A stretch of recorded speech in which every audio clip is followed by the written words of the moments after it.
Good afternoon, everyone. Welcome to the Let's Talk Tying the Knot stage. I am Beth Forsyth. I'm editor of Tie the Knot Scotland. I would say come and pick up a copy, but we've ran out, so I hope you've all got one already.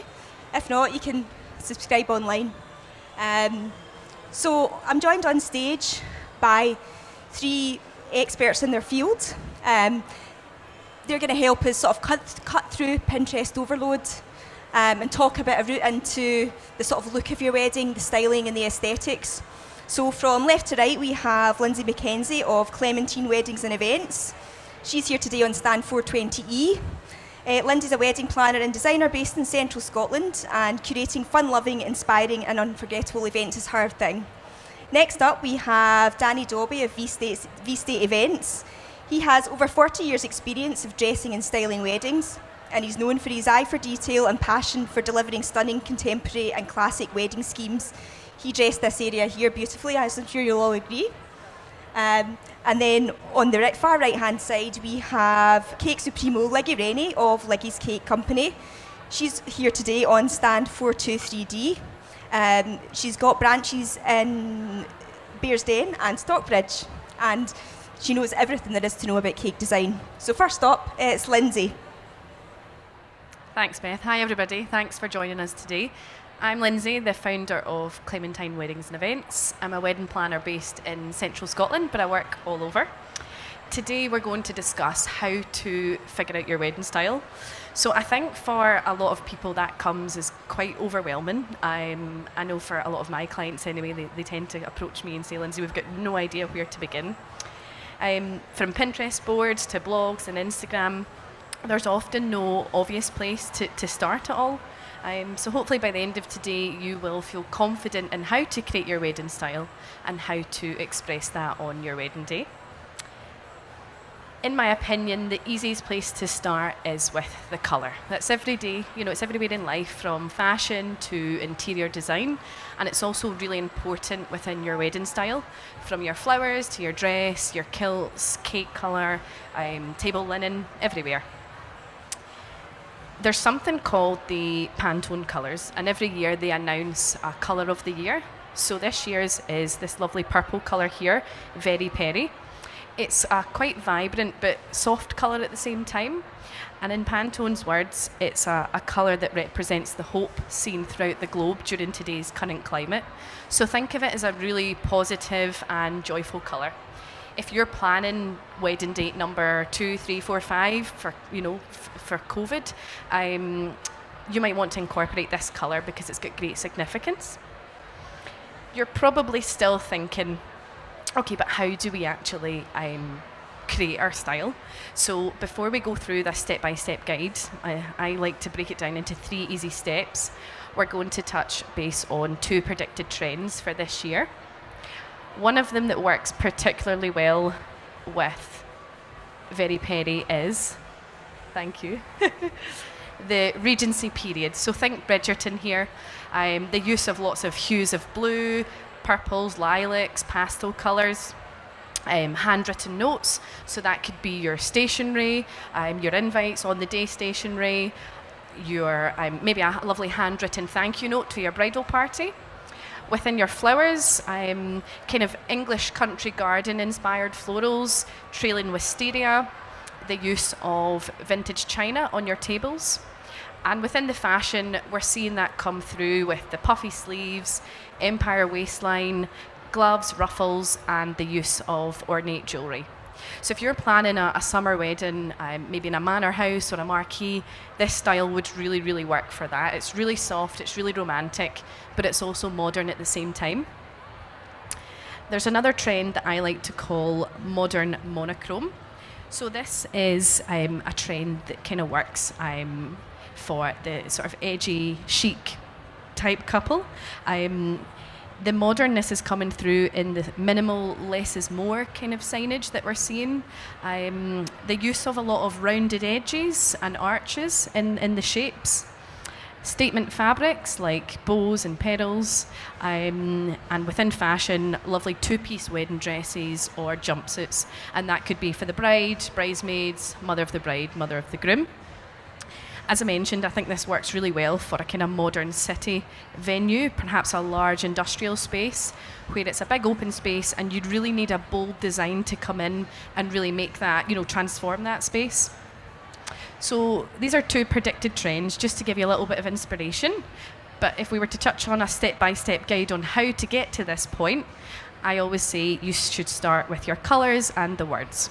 So what are you drawn to colour-wise in everyday life? What kind of clothes do you wear? Look at your house interiors.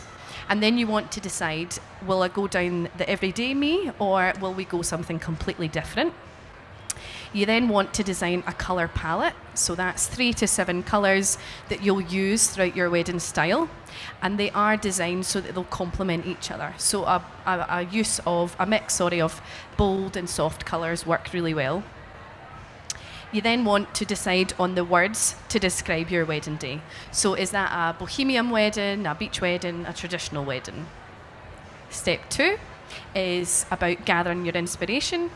So this is the time-consuming part where you'll, create your Pinterest board, you'll troll through Instagram, maybe cut out some magazines.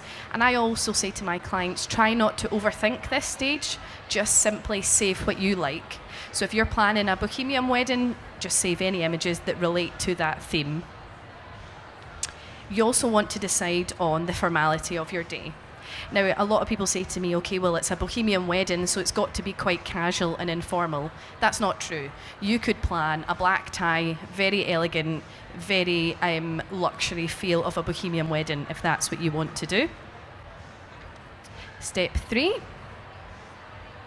there we go, is about narrowing in on that theme.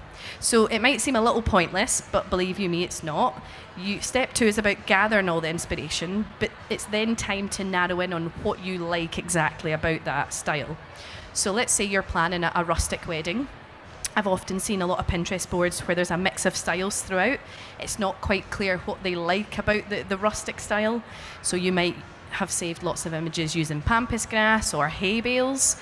They're both rustic, but they're both very, very different. So it's about going back through it all and deciding what you like exactly about those images. You also want to make sure that there's a cohesive design throughout it all. And then once you've done that, it's time to create your mood board. That's the one. A mood board is a visual thing made up of images, colours and words. And it's your big picture board at this stage. So it's the thing that you do number 1 when you're deciding on your style. It's designed so that you can give it to your suppliers. You could send it to a friend and say, okay, this is the type of wedding we want. It's to really give your suppliers a flavour of your style. It doesn't have to be completely specific. So if you save a cake image, you don't have to want those exact number of tiers, that exact colour, those exact flowers. As I say, it's the bigger picture stage. So this is 2 examples I created for the trends we looked at in the beginning, Regency period and the modern monochrome. Thank you. So I hope this has given you a little bit of insight on how to create it. It is really overwhelming, so if you're sitting there still thinking, I've got no idea what you're talking about, please come and see me at 420E. I'd love to chat about your wedding, bounce some ideas, and I'll pass over to Danny at Vstate Events. Thank you. Oh, sorry. Hi, I'm Danny Dobbie and I'm Creative Director with Visual Statement. And what we do is you've got your mood board, you've got an idea of what you want, you've got gathering all your thoughts and all your ideas, and what we do is we put them into reality when you get to your venue. And there's some things that you should look out for if you've not booked your venue, and even if you have, it's probably a good idea just to have a wee think about. When you go along to have a look, see if you can get a morning when it's been set up for a wedding, because you may have a vision that your aisle runner is going to be 2.5 metres wide to take your dress and your train and your party, and actually when you get there you've got 1.5 metres down the centre. You who may have already booked, I want flowers and candles and I want the works, but you get there and the space is that size. So it's worth it going along and just having a look when it is set up. if you go along for an open day and it's set up for the wedding breakfast, and that's the room that's going to be the ceremony and the turnaround room, try and see past the centerpieces and the glittery backdrops and all of the dressings that are there, and ask specifically, where is the aisle? Where is the aisle going to be? How wide is it going to be? How many guests can I get in at the space at each end of the aisle? And more importantly, is there an aisle down each side so that my guests can come down each side and take their seat? Otherwise, they're tramping down the aisle that you're wanting us to keep clean. Now, it's not been the first time I've been down there with a bottle of Jif and a scrubber because people have to. So what we sometimes we tie into our styling is we do maybe draped ribbons joining the chairs, and that's really like control tape so that people come in and sit down there and they don't do what we do, cross-contamination. So we've kept that all clean for you. We've ribboned it off at the top. Auntie Jeannie, twice removed, comes in, sits there. She sees Uncle Alec over there, and she tramples over your flowers and leaves her footprint all over. So we're back down there and cleaning all that. So have a wee look at that. And when we go to the venue, we would visit that with you. We would talk to the events organisers. We would work all of that logistics out, because that's not just about keeping it clean and keeping it fresh for you.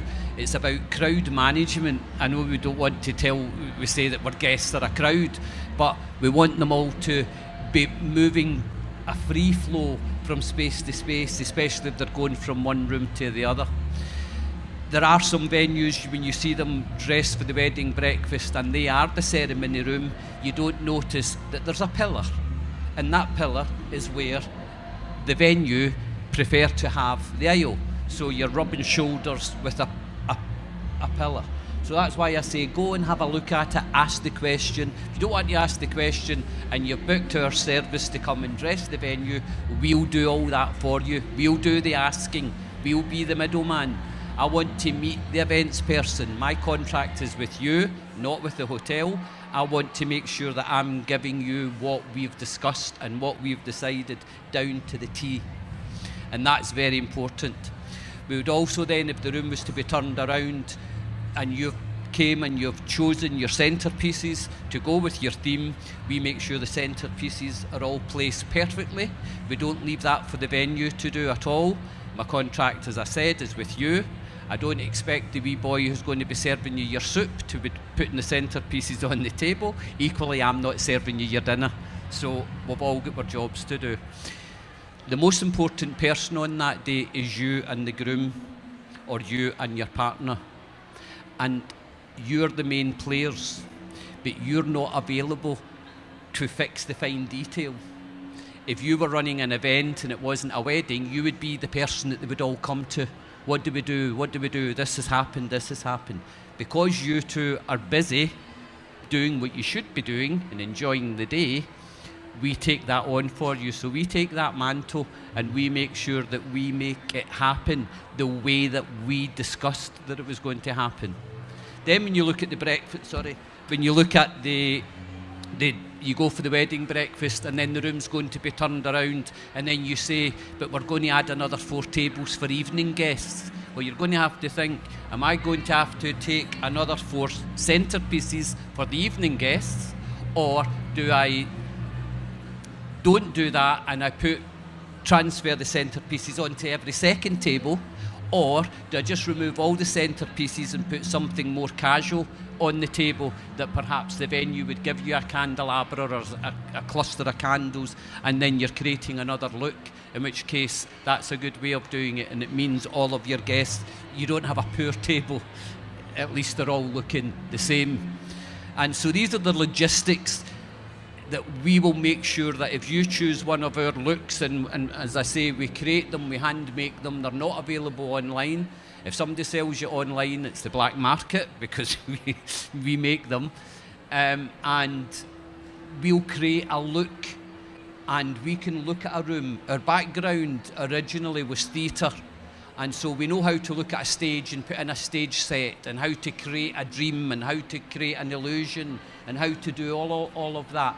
So we've transferred that to our wedding services. So we'll create backdrops like Aphrodite, if your venue can take something like that, or you want your venue to look in that style and it doesn't already, well, we can make that happen for you. And we can change colours, we can do floral arrangements. I sound as if I'm Superman. Actually, I am when it comes to the weddings. We'll make it all happen for you. So if you book with us, we only do one wedding a day, and we'll stay with you throughout that whole day until midnight or whenever your last dance is, and then we'll take everything away for you, so it's clear, because a lot of the venues again want it emptied for the next event the next morning, and you're thinking, right, what are we going to do? You've got DIY brides who say, I can do this, I've ran events, I'll just do it. Well, that's okay if the night before your wedding you want to be doing all that dressing, and the morning of your honeymoon you want to be doing stripping it all back out again. Horses for courses, as they say. So we'll work with you, style it all properly. I'm sorry I'm swinging, this chair keeps wanting to swing towards the sound guy.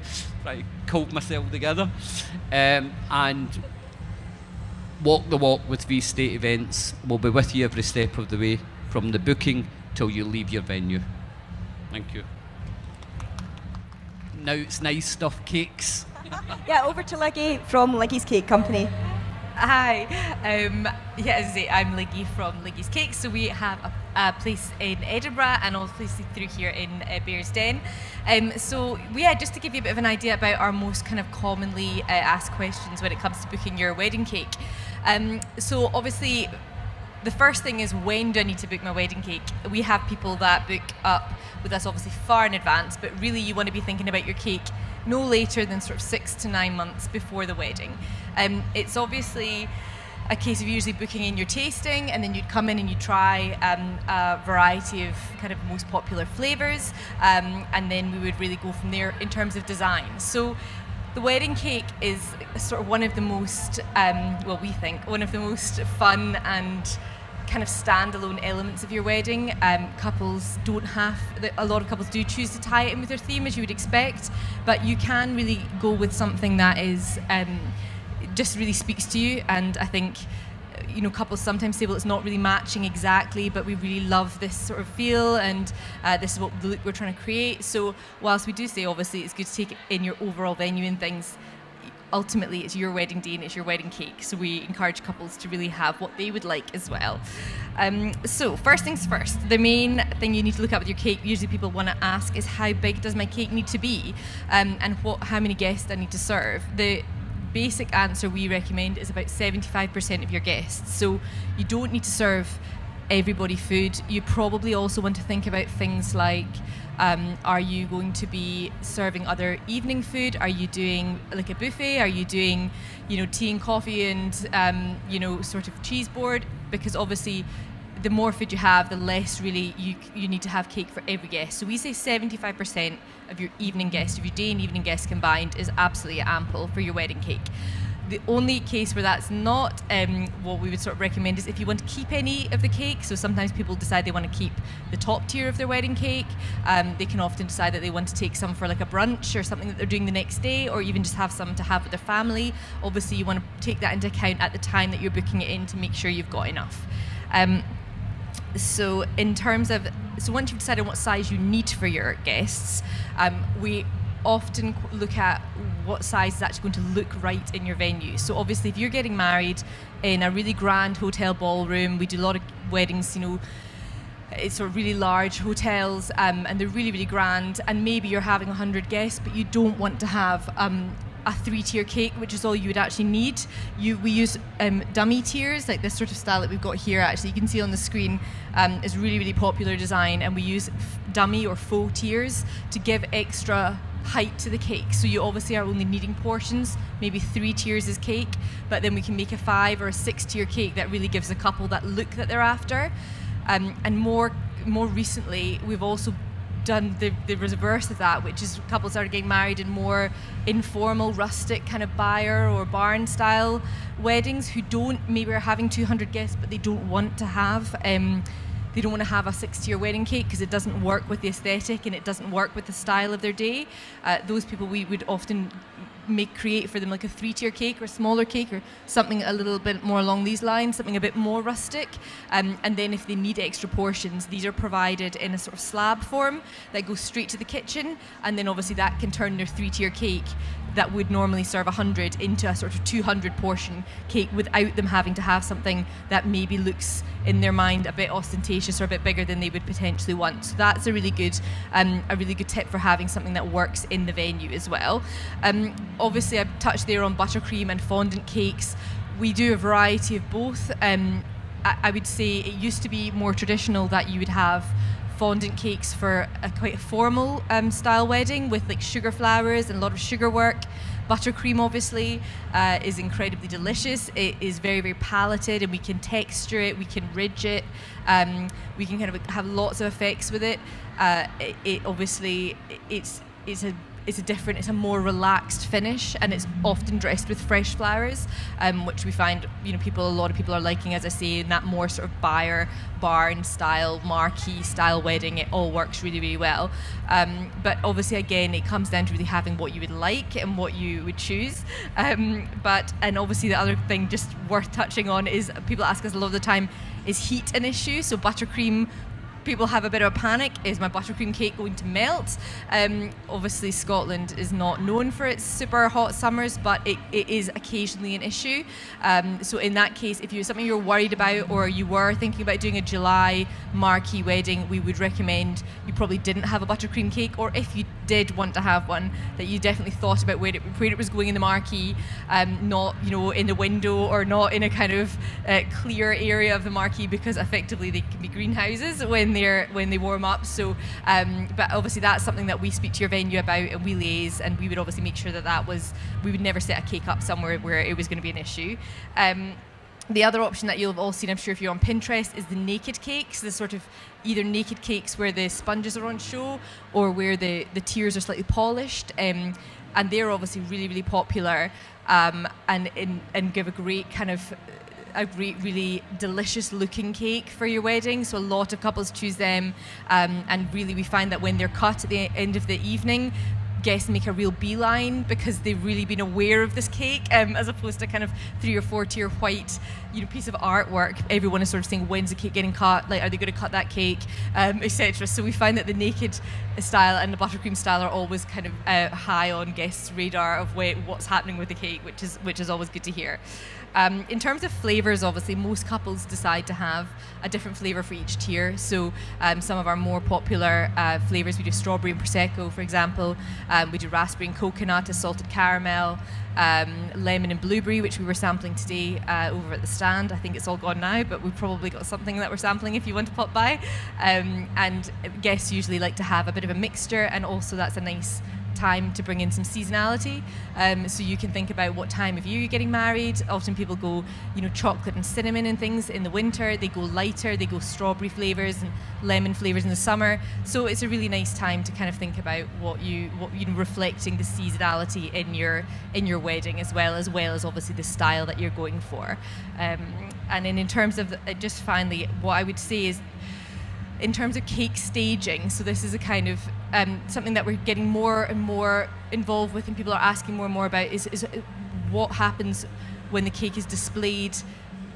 Really, it breaks our heart sometimes just for a cake to go on a table as it is, not on a stand if the venue don't have a stand. So I think we really encourage couples to think about what's on that cake table.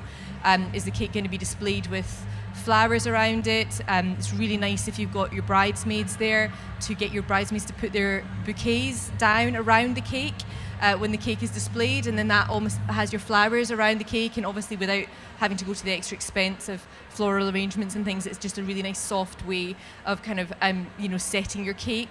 Likewise, candles, tea lights, extra foliage, sometimes family photographs, which is really nice if there's wedding cake cutting photographs from other generations. That's a really nice thing that can go on the table with the cake, so that when you have your photographs back and you've got that really iconic photo of you both cutting your wedding cake, that it's really been thought about and it's looking really lovingly styled, and it just makes it all work.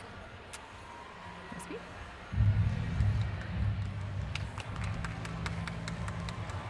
Does anyone have any questions they'd like to ask any of our panellists? Just raise your hand and I can run over with the mic. No? No? All right. Well, obviously if you do, they will be on their stands for the rest of the afternoon, so please feel free to head over and chat to them. A big thank you to Lynsday, Danny and Liggy. Thank you.